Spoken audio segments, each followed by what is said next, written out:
It was a Friday evening, the kind of night where the air was thick with anticipation and the intoxicating smell of spices coaxed in from the kitchen.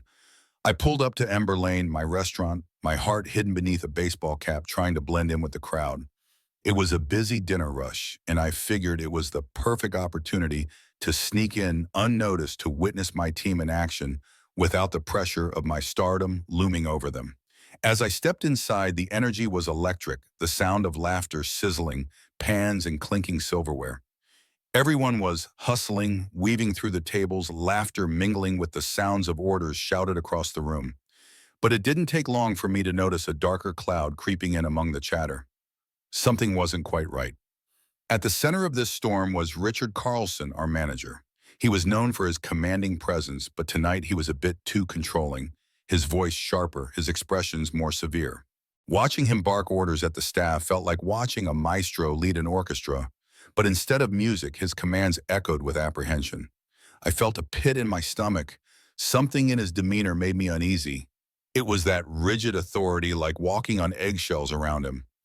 I shifted my focus back to the busy dining room, but suddenly a soft, muffled cry drifted through the air, cutting through the hustle. It was faint, but it felt like an alarm bell ringing in my head. As I turned toward the break room, my gut instinct kicked in. I approached quietly, peering inside. There, huddled in a corner, was Lily, a young server, usually so bright with a contagious smile now, a picture of vulnerability, tears streaming down her cheeks. She was someone who radiated kindness, and seeing her like this felt like a punch to the gut. I knew I had to step in, so I discreetly called over Marcus, one of the other servers, just outside the door. "Hey, Marcus, what's going on with Lily?" I asked, keeping my voice low, my concern palpable. Marcus shifted uncomfortably. "It's Richard. He's been really hard on her lately. She's scared of him, man. He's he's been saying things like if she didn't meet her sales goals, she'd be out of here." Those words coiled around my chest, squeezing tighter with every syllable. Richard's threats were more than just managerial tactics.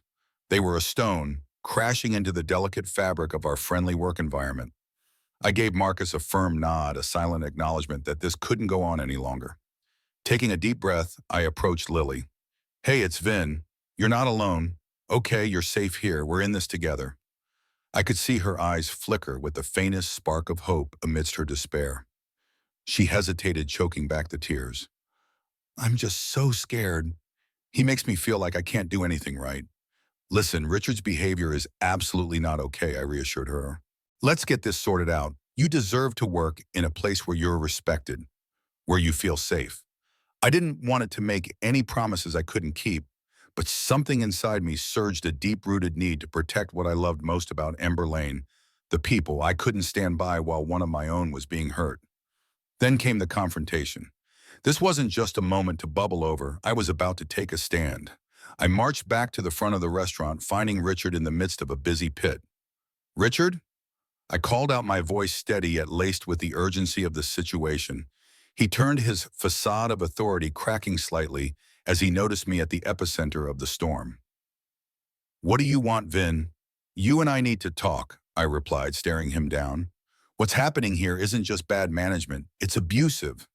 His eyes widened and I could see the gears turning in his head. But I pushed on, lifting my phone. "I have recordings of your conversations with Lily, the threats, the intimidation. This is going to stop right now." The silence that followed was thick, almost suffocating. The tension was palpable as the other staff looked on, curiosity and fear mingling in their gazes. Richard's mask slipped further, revealing a man cornered, his bravado faltering. I realized then that standing up for my team meant holding people accountable, being a leader in more than just name. I called HR, and within minutes the gears started turning to take action against Richard. After the storm of that confrontation, a palpable relief washed over Ember Lane. Richard was terminated that afternoon, and the atmosphere shifted, the burdens lifted, smiles blossomed like flowers in spring. I stood at the front watching my staff, the people I considered family, embrace the newfound sense of safety and camaraderie. In that moment, a thought struck me hard. This wasn't just about one bad manager. It was about a culture that thrived on respect, open communication, a community where everyone could feel heard and supported. I turned to the team, my voice steady, pushing through the remnants of the fight. We can't just celebrate this as a win against one person.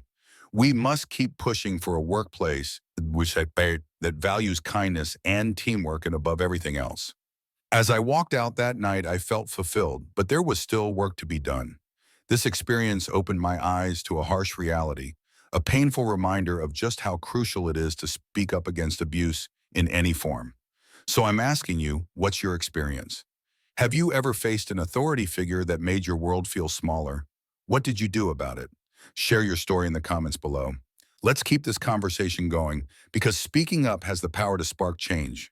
Remember, every voice matters, and it just might lead to someone else finding their strength.